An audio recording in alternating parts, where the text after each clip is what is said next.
B2B avec Groupe Mutuel, l'assureur des entreprises et des indépendants.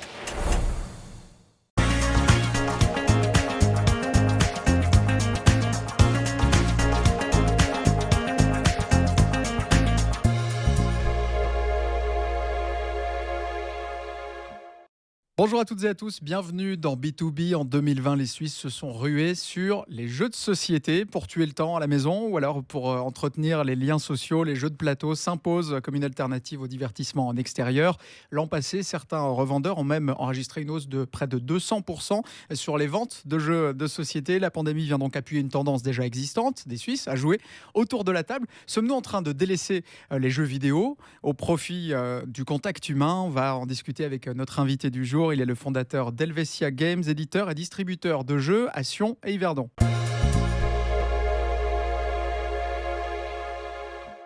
Bonjour Pierre-Yves Franzetti. Bonjour. Merci d'être avec nous. Bonjour Elliot. Bonjour. Pierre-Yves Franzetti, vous êtes valaisan, militaire de carrière, grand amateur de jeux, tellement qu'en 2012, vous finissez par créer votre entreprise autour de cet univers, Helvetia Games. Alors, racontez-nous comment tout ça a démarré. Alors ça a démarré assez simplement, c'est-à-dire que depuis 2002, je crois, j'étais président d'un club de jeux à Sierre et puis on organisait des conventions. Et puis un jour, dans une de ces conventions, on s'est dit mais on pourrait faire un concours du meilleur jeu de plateau, puisqu'il y avait plein de gens qui nous présentaient des prototypes, des choses comme ça. Et puis là, on a essayé de faire un concours pour donner la chance à un jeune auteur d'être édité.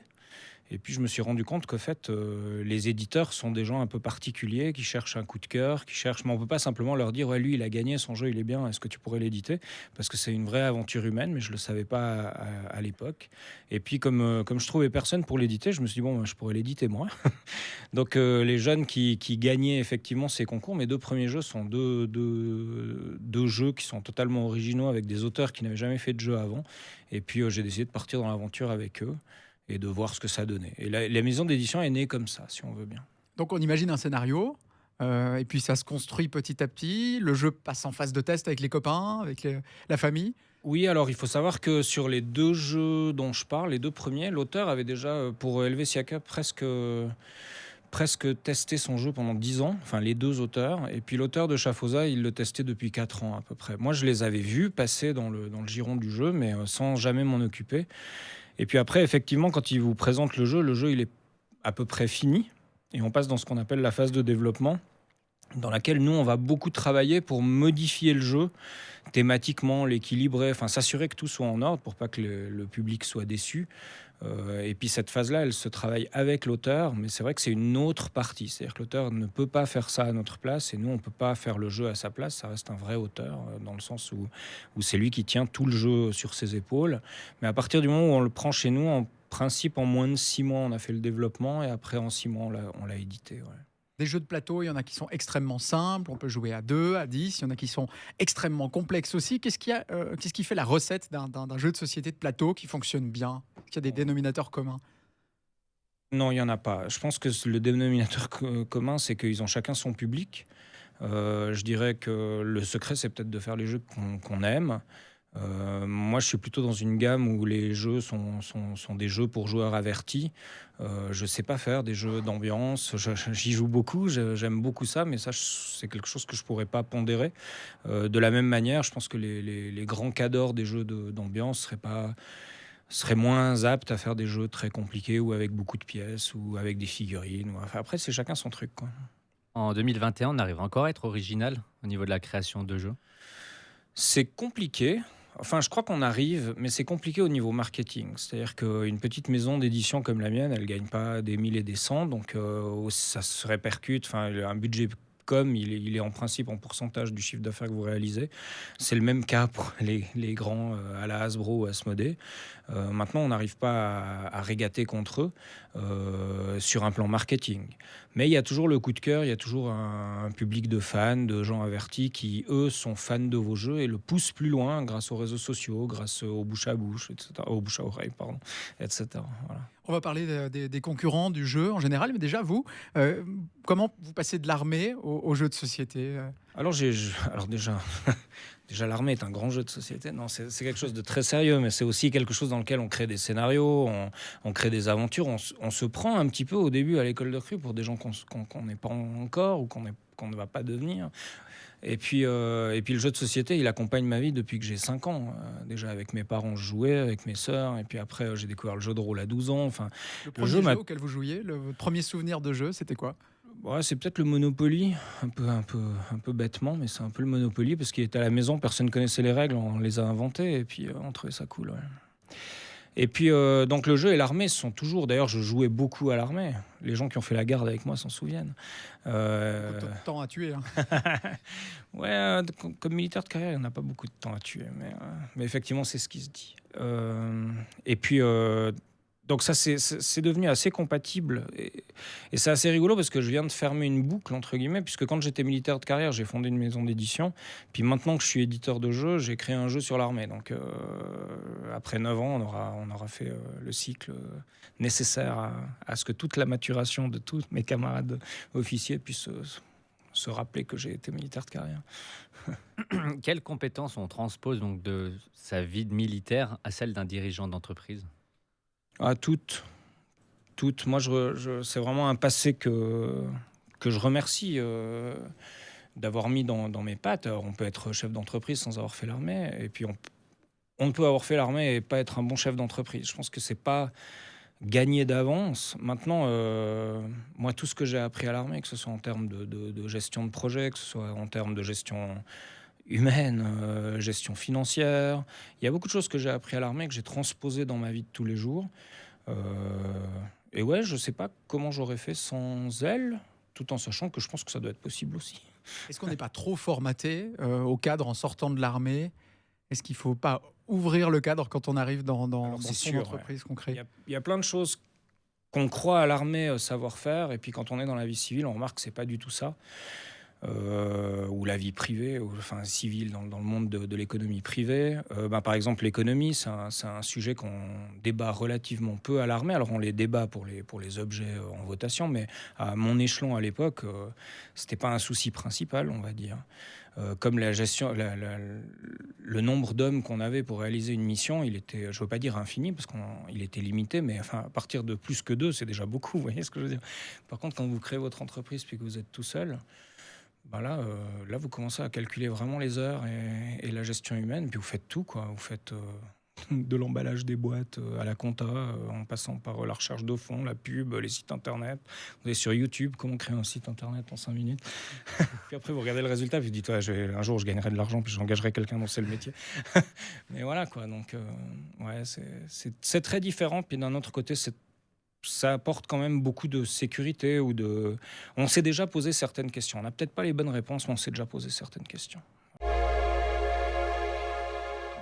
Pierrick Franzetti, après la première aventure, une deuxième en 2018, vous fondez Enigma, un concept de bar à jeu. Vous proposez également Prison Island, un jeu d'aventure inspiré de Fort Boyard. Vous répondez à une demande en fait du public de pouvoir se réunir quotidiennement pour jouer à plus de 500 jeux. Je crois que c'est ce que vous proposez dans vos bars.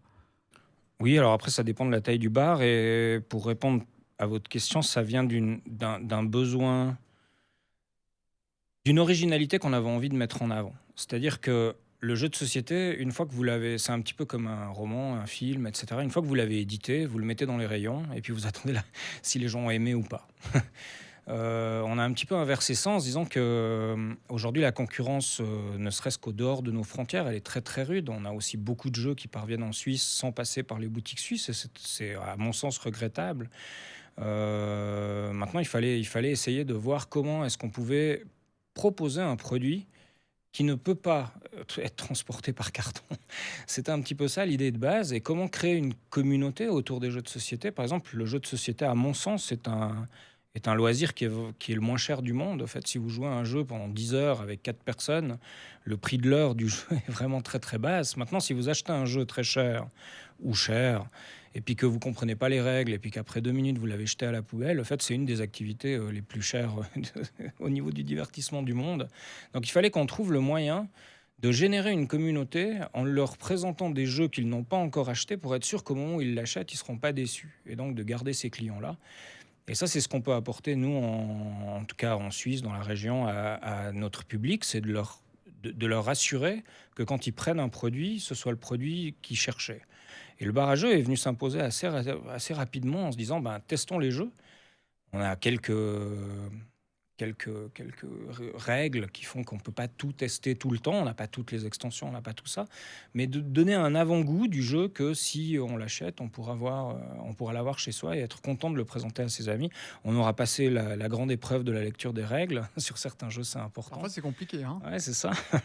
Alors voilà, c'est le démarrage en fait. C'est d'essayer d'amener le jeu à proximité du public. Et puis après, on s'est dit, mais on est capable de tellement de choses au sein de la société, que ce soit en termes de costumes, de maquillage, etc. Comment amener le jeu, enfin le faire sortir du plateau pour les connaisseurs. Vous savez qu'il y a du grandeur nature qui sont des sortes de... C'est souvent très médiéval, fantastique, et ça se joue en costume durant tout un week-end. Les murder parties, démocratisées par Agatha Christie au début du XXe siècle, avec des petits meurtres à résoudre quand on est entre amis lors d'un souper. Le jeu de rôle sur table, qui est du jeu de plateau sans plateau, si on veut bien, mais qui permet d'aller beaucoup plus loin en termes d'imaginaire. On s'est dit, puisqu'on connaît tout ça, puisqu'on connaît toutes les mécaniques et comment on les fait, pourquoi on ne créerait pas des jeux qui sont inspirés de ces trois branches-là pour créer des expériences humaines, émotionnelles, inoubliables. Et c'est comme ça que sont nés les studios Enigma, qui sont forcément en accompagnement du bar à jeux, et puis qui permettent de faire vivre à des gens émotionnellement une aventure, vraiment une aventure. C'est pas forcément un meurtre à résoudre ou un crime, une enquête à résoudre. C'est pas forcément des combats à l'épée, mais c'est quelque chose d'un peu plus fin. On prend le vocabulaire du cinéma. Il y a des films d'horreur, des films policiers, il y a des films d'humour, il y a des comédies, il y a des longs, des courts, enfin, etc. Et puis c'était le but, c'est de leur faire vivre une expérience inoubliable. Donc là, ça se passe en réalité virtuelle. Vous êtes une quinzaine dans l'entreprise. Vous avez un développeur à plein temps qui s'occupe de créer ces expériences. C'est de la réalité augmentée. Qu'est-ce que c'est exactement? Comment ça se passe? Alors non, ça n'a rien à voir en fait. On utilise parfois la technologie de la réalité augmentée ou de la réalité virtuelle pour des phases, mais très courtes, de 5 à 15 minutes, parce qu'on en a besoin à un moment précis. Mais la plupart des jeux se font vraiment en live. C'est-à-dire que je vous donne un costume, un maquillage, on a une maquilleuse qui vient, qui s'occupe de vous. On vous donne un rôle, on vous brief. Il y a des acteurs de théâtre. Alors, il y a une actrice de théâtre qui est juste là-bas, qui vient s'occuper de les briefer pour être sûr qu'ils n'oublient rien, qu'ils ont bien compris toute la valeur de leur personnage. Et puis ça, c'est à 17h, et à 18h, on ouvre le rideau et chacun joue la nouvelle vie qu'on lui a donnée pendant 3, 4 heures, 2 heures parfois, 6 heures d'autres. Et puis autour d'un repas ou d'un apéritif dînatoire, leurs personnages prennent vie sans qu'on sache comment ça marche, jusqu'au dénouement qui nous permet de les débriefer et puis après de revenir à une vie normale. Alors, certains arrivent, j'imagine, un peu sceptiques quand on leur explique le scénario, mais en général, il y a toujours ce moment, ce point de pivot où on commence vraiment à se sentir dans l'histoire. Ça doit être assez magique, avoir les gens rentrer comme ça dans le jeu. Oui, c'est assez magique, et puis il faut voir que tout est fait pour faciliter ça. C'est-à-dire que on utilise des règles de la simulation pour créer une immersion. Alors les gens ne voient pas arriver, parce qu'en fait, ils jouent à faire semblant d'être, et puis tout à coup, ils le sont, et les gens leur parlent comme s'ils l'étaient. Et là, j'ai plein d'anecdotes à vous raconter sur des choses incroyables qui se sont passées, mais en gros, ça va très très vite. Et notre jeu le plus courant, c'est celui du procès, qui est le jeu pour débutants, qui dure assez long. Mais c'est assez rigolo parce qu'il y a 2 pauses au milieu du procès. Alors à la première pause, on voit souvent encore des gens parler de leur vie. « Ah, puis et toi, tes enfants, ça va comment ?» etc. À la deuxième pause, c'est complètement oublié. Il s'adresse aux autres en les vousoyant alors que c'est sa femme ou son mari. Et donc c'est assez rigolo. Et ça, c'est des émotions qu'on ne retrouve pas dans les jeux vidéo. Est-ce que c'est ce qui fait vraiment l'attractivité de ces jeux de plateau ou grandeur nature? Alors moi, j'en suis persuadé. Ouais. C'est-à-dire que aujourd'hui, il y a une mode un petit peu à l'expérimentation émotionnelle dans le type, le saut à l'élastique en est un exemple, ou à côté de chez nous, il y a une nouvelle simulation de surf ou de parachutisme. Enfin, on voit que les gens, ils sont très intéressés par vivre des émotions à travers des simulations qui sont extrêmement bien faites, c'est-à-dire que où on perd un petit peu la notion de la réalité. Nous, on leur propose, alors on enlève le côté j'aimerais être astronaute, j'aimerais être policier ou pompier, mais on leur amène une simulation ou une immersion qui est vraiment totale. C'est-à-dire que on doit les débriefer à la fin pour être sûr qu'ils rentrent pas chez eux en ayant oublié leur nom et prénom, quoi. Non, je rigole, mais c'est à peu près ça. Pierre-Yves Franzetti, vous parliez de jeux grandeur nature, d'immersion. Vous proposez des services aussi de scénarios sur demande. On peut par exemple vivre son propre enlèvement. On va vraiment dans l'extrême.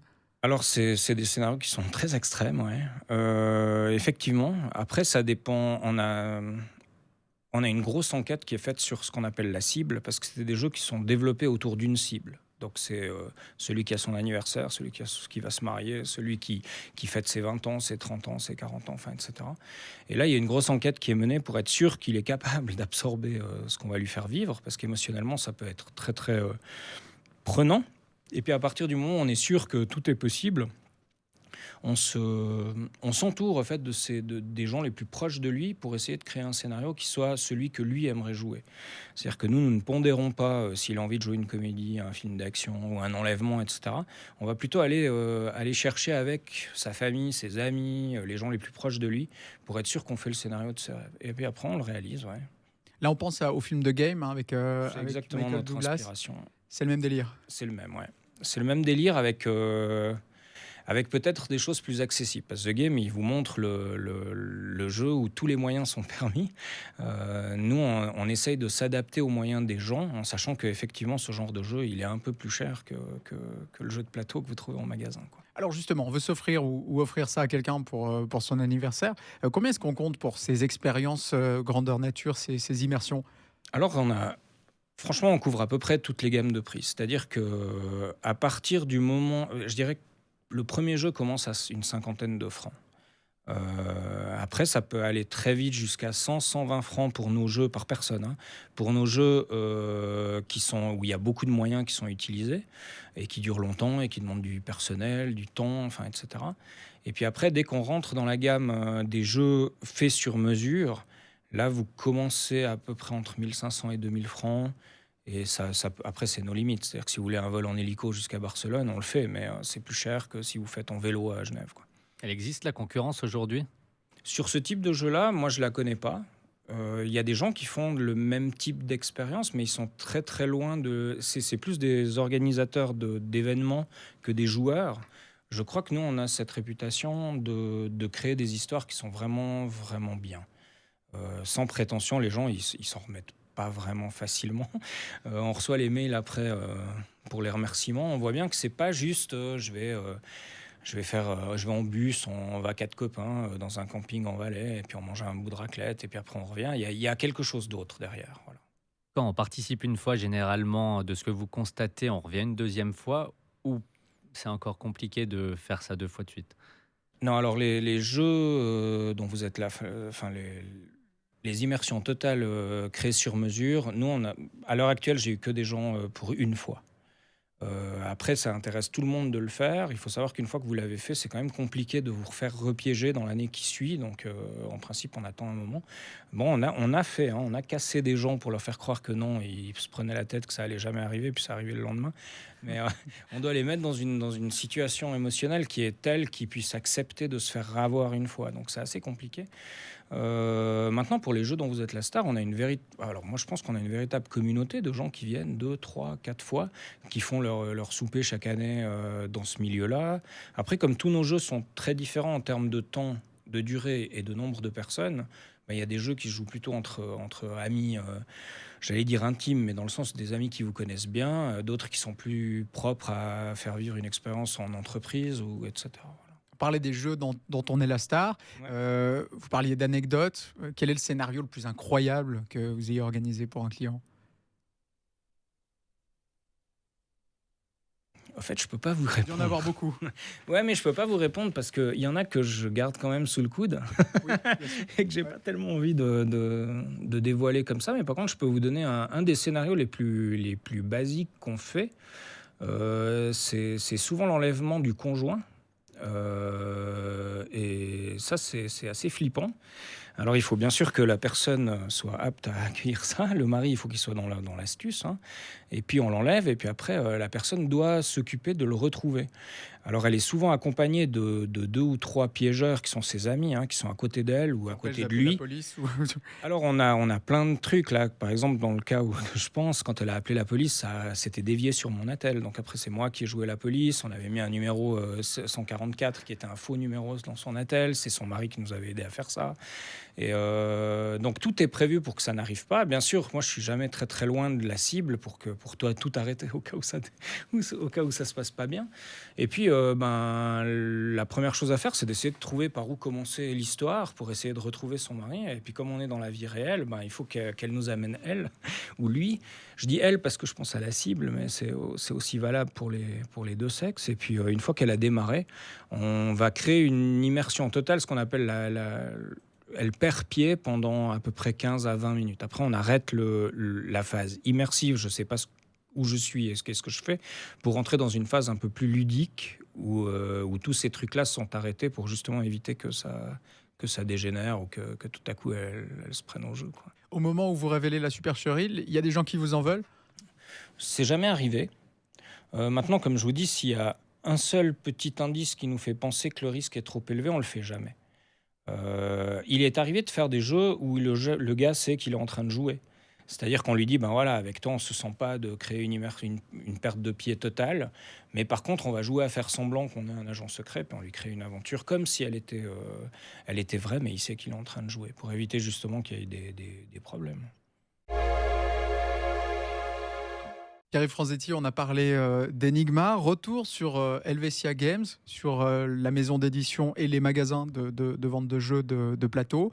Certains vendeurs de jeux de société ont constaté une hausse pendant le coronavirus de près de 200%. Est-ce que c'est votre cas? Alors, sur 18 mois, c'est à peu près 18-20 mois, je dirais pas ça, non. Je dirais que les chiffres sont plutôt assez semblables à ceux de l'année dernière. Alors, il y a toujours une croissance. C'est vrai qu'elle a été accentuée pendant les périodes de Covid. Maintenant, elle a été aussi diminuée durant les périodes où on était ouvert. Après, je suis peut-être pas la meilleure personne pour vous en parler, dans le sens où, à part à Lausanne, où on a une boutique qui est vraiment une vraie boutique qui ne fait que ça. On a des boutiques qui sont au milieu de ce magma du barrageux, de la boutique. Et donc, c'est difficile à calculer parce qu'on a effectivement des gens qui viennent pour la boutique, mais la plupart viennent pour d'autres choses et puis finissent par sortir par la boutique. Donc, ça dépend. Si vous avez une soirée à 40 personnes, forcément que ça favorise les ventes à la fin de la soirée. Que si vous avez personne. Le fait d'avoir perdu pendant le Covid quand même ce contact avec le public a été pour nous problématique. C'est-à-dire que si on génère une communauté, il faut aussi l'entretenir, cette communauté. On ne peut pas juste dire on a un site internet, vous pouvez commander vos jeux par les sites internet. On fait aussi plein d'événements du type Blind Test, du type Burger Quiz, de ce genre de tournoi au barrageux. Ça nous a beaucoup manqué de pas voir les gens qui jouaient. Donc non, j'irai pas jusque-là. Pas sur 18 mois. Maintenant, si vous prenez le mois de mai l'année dernière, effectivement, c'était assez affolant. On s'est dit, c'était super. Mais sur l'année, ça c'est un petit peu équilibré. Avant le coronavirus, on parlait déjà d'une hausse des ventes d'environ 10% par an. C'est à peu près ça, C'est à peu près ça. Maintenant, la concurrence, elle est rude. Enfin, il y a beaucoup de boutiques, il y a beaucoup de gens qui ont la passion du jeu, qui aimeraient amener autre chose, une autre vision du jeu. Si je prends rien qu'à Lausanne, autour de moi, il devait y avoir entre 7 et 10 boutiques qui font la même chose que les boutiques Helvetia Games. Donc, c'est bien, mais ça rend le marché plus serré. C'est-à-dire que moi, je connais pas de boutique de jeux où le patron, il roule en Ferrari et puis il est tout heureux. Vous voyez ce que je veux dire? C'est plutôt un monde de passionnés dans lequel vous vendez le fruit de votre passion. Voilà. Il y a quand même une starification, si on pense à Magic, par exemple, avec certains joueurs connus mondialement qui font le tour du globe, qui participent à des tournois. Ça ne représente pas le plus gros des joueurs, évidemment. Non, et puis oui, il y a une starification, puis elle est nécessaire et bienvenue. C'est-à-dire qu'on a aussi des auteurs de jeux. Je pense à un des auteurs qui est vraiment pas très loin d'ici, mais côté français. Les autres, je pensais à Bruno Catala pour ça, à les miens pour Sabbath Magica, ils habitent à Annecy. Donc on a aussi besoin de faire vivre les jeux, par leurs héros créatifs, c'est-à-dire que ce soit les auteurs, que ce soit les illustrateurs. On a d'excellents illustrateurs aussi en Suisse qui travaillent sur ces jeux-là. Moi, je pense que c'est bien d'avoir une starification. C'est vrai, ça fait pas vendre tellement plus si vous n'êtes pas dans le top 10 mondial, quoi. Mais par contre, ça crée un certain respect pour le travail qui a été effectué. C'est-à-dire qu'on arrête de penser que la culture, puisque le jeu pour moi est une action culturelle, est fait par des gens au fond d'une cave qui font ça par passion, puis qui n'ont pas besoin de manger, pas besoin de boire. Et c'est beaucoup de sacrifices de créer un jeu pour les auteurs. Là, je ne parle pas en tant qu'éditeur. C'est une aventure humaine, comme je vous ai dit. Et ces gens-là, ils mettent une part de leurs rêves, une part de leurs envies dans leur jeu. Et puis après, ils doivent être réceptionnés par le public. C'est au même titre qu'une musique, un film, un livre. C'est assez compliqué de vivre ça quand on n'est pas prêt. Et ces gens, ils méritent tout notre respect, y compris celui de recevoir un peu d'argent pour la création qu'ils ont faite, quoi. Justement, vous parlez d'action culturelle. Est-ce que c'est soutenu comme tel par l'État, par les cantons ? Alors en tout cas, nous, on est très très proche avec Enigma du service de la culture en Valais, avec qui on s'entend très bien. Donc on se considère comme un acteur culturel à plein. Et je pense que c'est juste parce que venez faire une fois... Enfin, nos jeux sont assez...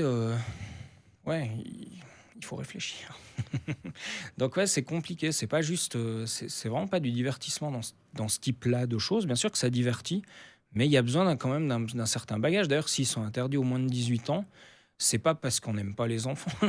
C'est parce qu'on a besoin d'un certain bagage pour jouer à ces jeux-là. Si vous n'avez pas d'expérience de vie, c'est très compliqué. Je prends un exemple, quand on fait Peter Pan, en fait, vous reprenez tous les contes qui ont été mis en avant, soit par Disney, soit par Perrault, soit par les frères Grimm. Et puis, nous, on ne vous fait pas jouer Cendrillon lorsqu'elle cherchait le prince charmant. Non, on vous l'a fait jouer 10 ans plus tard, vous savez. Quand les gosses vont partir de la maison, quand elle s'est remise à perdre sa femme de ménage, que son mari il rentre tard le soir, qu'il a trop de boulot. Donc il faut un certain recul pour pouvoir jouer ça. Vous voyez, on ne veut pas enlever les étoiles des yeux des enfants, mais ça nous permet d'avoir des mécanismes assez drôles. Ouais. Alors avant de se quitter, vous avez apporté un gris-gris, hein, c'est une tradition, toujours un objet que vous utilisez tous les jours ou qui vous porte chance peut-être. On ne l'a pas vu avant, donc on le découvre maintenant. Je vous laisse le montrer. Ah, des jetons. Des jetons de quoi ? Alors, je cherchais une pièce de jeu à vous montrer et j'ai pris en fait la première carte de visite de 2018 qui était sur un jeton de poker et le dernier qu'on vient de faire, qui est la carte de visite d'Enigma. Et en fait, je trouvais assez le symbole du jeton de poker assez beau dans le sens où j'aime bien la part de risque contrôlé qu'il y a dans le poker. J'aime bien les gens appelleront ça le hasard, mais la part de hasard qu'il y a dans le poker, même si elle est faible. J'aime le jeton. C'est quelque chose qu'on manipule dans nos mains assez régulièrement. Et puis, il représente assez bien, en tout cas plus qu'un dé, ce que je pense du jeu de société. C'est-à-dire que c'est une façon d'apprendre la vie avant qu'elle nous arrive dessus. Et très vite, on peut apprendre les règles, on peut apprendre à gagner, à perdre, on peut apprendre à faire le point dans la poche. Enfin, le jeu, pour moi, est un symbole d'éducation ou d'auto-éducation qui nous permet de partager un moment avec des gens qui sont souvent assez chers ou qui le deviendront. Parce que c'est pas anodin de jouer à un jeu de société avec quelqu'un. Vous parliez de poker, donc ça vous est déjà arrivé dans votre vie personnelle ou professionnelle de tenter un all-in ? Souvent, ouais. Souvent. Plus souvent une table de poker, mais ça m'est arrivé souvent.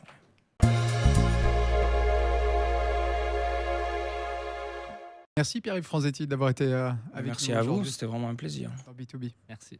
On le rappelle, vous êtes le fondateur de la maison d'édition et de vente Helvetia Games et puis aussi d'Enigma, maison de jeux, si on peut les appeler comme ça, à Sion et Yverdon. Barrageux. Ouais, ça lui va bien, Barrageux. N'hésitez pas à aller faire un tour. Merci beaucoup. Merci à vous. On se retrouve la semaine prochaine pour découvrir de nouveaux entrepreneurs en Suisse romande. D'ici là, portez-vous bien et à bientôt dans B2B.